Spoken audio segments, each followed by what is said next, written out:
ഓണസദ്യയിലെ രണ്ടാം വിഭവമായിട്ട് അച്ചാറാണ് കേട്ടോ നമ്മൾ ഉണ്ടാക്കാൻ പോകുന്നത്. അച്ചാറിൽ തന്നെ വെറൈറ്റി ആയിട്ട് ഉള്ളി അച്ചാർ നോക്കാം കേട്ടോ. ആദ്യം തന്നെ ഇതിന് വേണ്ടിയിട്ട് നമുക്ക് ഏകദേശം ഒരു 1.25 സ്പൂണോളം ഉലുവ ഒന്ന് വറുത്തെടുക്കണം കേട്ടോ. ഉലുവ നന്നായിട്ടൊന്ന് ചൂടാക്കിയ ശേഷം ചൂടാറിയിട്ട് മിക്സി ജാറിലിട്ട് ഒന്ന് ക്രഷ് ചെയ്തെടുക്കുക. സെയിം അളവിൽ ഏകദേശം ഒരു 1.25 സ്പൂൺ തന്നെ നമ്മൾ കടുക് കൂടെ ഒന്ന് ക്രഷ് ചെയ്തെടുക്കുന്നുണ്ട്. കടുക് ഇതുപോലെ ഒന്ന് ജസ്റ്റ് ക്രഷ് ചെയ്ത് ചേർക്കുമ്പോൾ അച്ചാറിൻ്റെ ടേസ്റ്റ് ഒന്നുകൂടെ കൂടും. നമ്മളിവിടെ ഏകദേശം ഒരു മീഡിയം സൈസ് അല്ല, കുറച്ച് ചെറുത് തന്നെയാണ് കേട്ടോ ഉള്ളിയൊക്കെ. അപ്പോൾ ഒരു 6 ഉള്ളിയോളം നമ്മളിവിടെ കഴുകി വൃത്തിയാക്കി കനം കുറഞ്ഞ് അരിഞ്ഞെടുക്കുന്നുണ്ട്. നീളത്തിൽ മാത്രമല്ല കേട്ടോ, നീളത്തിൽ ഒന്ന് കട്ട് ചെയ്തിട്ട് സൈഡ് വൈസ് ആയിട്ട് ഒന്നുകൂടെ മുറിച്ചെടുക്കുന്നുണ്ട് കേട്ടോ. നിങ്ങൾക്ക് വേണമെങ്കിൽ നന്നായി കനം കുറഞ്ഞ് നുറുക്കി വേണമെങ്കിൽ അരിഞ്ഞെടുക്കാം കേട്ടോ. നമുക്കിവിടെ ആ ഉള്ളി ഒന്നിങ്ങനെ കടിക്കാൻ കിട്ടുമ്പോഴാണ് അതിൻ്റെ ഇഷ്ടം കൂടുതൽ. അപ്പോൾ അതുകൊണ്ടാണ് അങ്ങനെ മുറിച്ചെടുക്കുന്നത്. കടുക് ഇതാ പൊടിച്ചെടുത്തിട്ടുണ്ട്.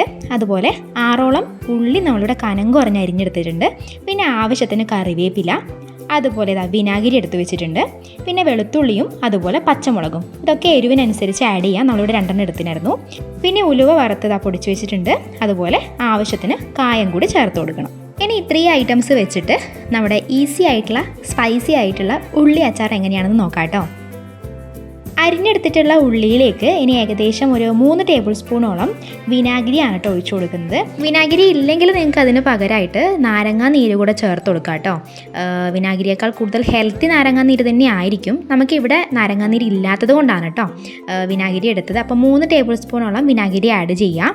ഇനി അതിലേക്ക് ആവശ്യത്തിന് ഉപ്പാണ് ചേർത്ത് കൊടുക്കുന്നത്. ഇനി വിനാഗിരിയും ഉപ്പും കൂടെ ചേർത്തതിന് ശേഷം കൈകൊണ്ട് നന്നായിട്ടൊന്ന് നിരടി പിഴിഞ്ഞ് മാറ്റി വെക്കണം കേട്ടോ.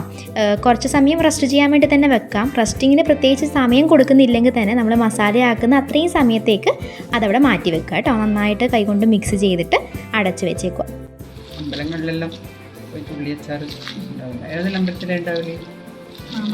മാമാനത്ത് സ്ഥിരം ഉള്ളിയച്ചാറാണ് ഉണ്ടാവില്ലേ? വേറെ അമ്പലത്തിൽ നിർത്തിനാ? ഞാൻ മാമാനത്ത് മാത്രം. ഞാൻ ഒരു 4-5 പ്രാവശ്യം മാമാനത്ത് പോയിനു. അന്നേരം എല്ലാം നേരത്തെ നമ്മൾ പറയാൻ വിട്ടുപോയതാണ്, നല്ലെണ്ണ ഇമ്പോർട്ടൻ്റ് ആയിട്ടുള്ള കാര്യമാണല്ലോ അച്ചാറിന്. അപ്പം നല്ലെണ്ണ ഒഴിച്ചിട്ടുണ്ട്. അതിലേക്ക് ഉണക്കമുളക് ഇതൊന്ന് വാട്ടി വരണം അല്ലേ. ഇനി എരിവിന് ആവശ്യത്തിന് മുളക് പൊടിയാണ് ചേർത്ത് കൊടുക്കേണ്ടത്. നമ്മൾ ഏകദേശം ഇവിടെ ഒരു 2 ടേബിൾ സ്പൂണോളം മുളക് പൊടി ആഡ് ചെയ്തിട്ടുണ്ട്. ഇനി അതിലേക്ക് വറുത്ത് പൊടിച്ച് വെച്ചിട്ടുള്ള ഉലുവയാണ് കേട്ടോ ചേർത്ത് കൊടുത്തിട്ടുള്ളത്. ഇനി ഇതിലേക്ക് കായപ്പൊടിയാണ് ചേർത്ത് കൊടുക്കുന്നത്.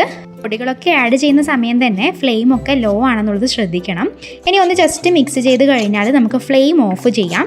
ഇനി അതിലേക്ക് ആവശ്യത്തിന് കറിവേപ്പില ചേർത്ത് കൊടുക്കുക. അതുപോലെ നമ്മൾ ഓൾറെഡി അരിഞ്ഞ് വെച്ചിട്ടുള്ള വെളുത്തുള്ളിയും പച്ചമുളകും, എരിവിന് ആവശ്യത്തിന് പച്ചമുളക്, നമ്മളിവിടെ 2 പച്ചമുളക് എടുത്തിട്ടുള്ളത്, പച്ചമുളകും കൂടി ഒന്ന് ചേർത്ത് കൊടുത്തിട്ട് നന്നായി ആ മസാലയായിട്ട് ഒന്ന് യോജിപ്പിച്ച് കൊടുക്കുക. ഇനി ഈ ഒരു കൂട്ട്, അതായത് ഈ ഒരു മസാല കൂട്ട് നമുക്കിനി ഓൾറെഡി മാറ്റി വെച്ചിട്ടുള്ള ഉള്ളിയിലേക്ക് ചേർത്ത് കൊടുക്കുകയാണ് വേണ്ടത്. ഇനി നമ്മൾ ഓൾറെഡി ക്രഷ് ചെയ്ത് വെച്ചിട്ടുള്ള കടുകാണ് ചേർത്ത് കൊടുക്കുന്നത്. കടുക് കൂടെ ആഡ് ചെയ്തതിന് ശേഷം ഇനി മസാലയും ഉള്ളിയും ഒക്കെ ആയിട്ട് നന്നായിട്ടൊന്ന് യോജിപ്പിച്ച് കൊടുക്കുക. അടിപൊളി മണാണ്. അച്ചാറിന് നല്ലൊരു റെഡിഷ് കളർ കിട്ടണമെങ്കിൽ നിങ്ങൾക്ക് വേണമെങ്കിൽ കാശ്മീരി മുളക് പൊടി ഉണ്ടെങ്കിൽ അത് ചേർത്ത് കൊടുക്കായിരുന്നു കേട്ടോ. നമുക്കിവിടെ അത് യൂസ് ചെയ്യുന്ന പതിവില്ല. അപ്പോൾ അതുകൊണ്ട് തന്നെ മുളക് പൊടി മാത്രമേ ചേർത്തിട്ടുള്ളൂ. അപ്പോൾ അതുകൂടെ ചേർത്തതാണെങ്കിൽ കുറച്ചുകൂടെ കളർ കൂടുതലായിട്ട് കിട്ടും കേട്ടോ. പക്ഷേ ഇവിടെ കളർ കുറവാണെങ്കിലും സ്പൈസിനെസ് ഒക്കെ ഉണ്ട്. ആവശ്യത്തിന് കുറച്ചുകൂടി ഉപ്പ് കൂടെ ചേർത്ത് കൊടുക്കുന്നുണ്ട്. അപ്പോൾ നമ്മുടെ ഓണത്തിൻ്റെ രണ്ടാം വിഭവം എങ്ങനെയുണ്ടെന്ന് അമ്മ ടേസ്റ്റ് ചെയ്തൊക്കെ.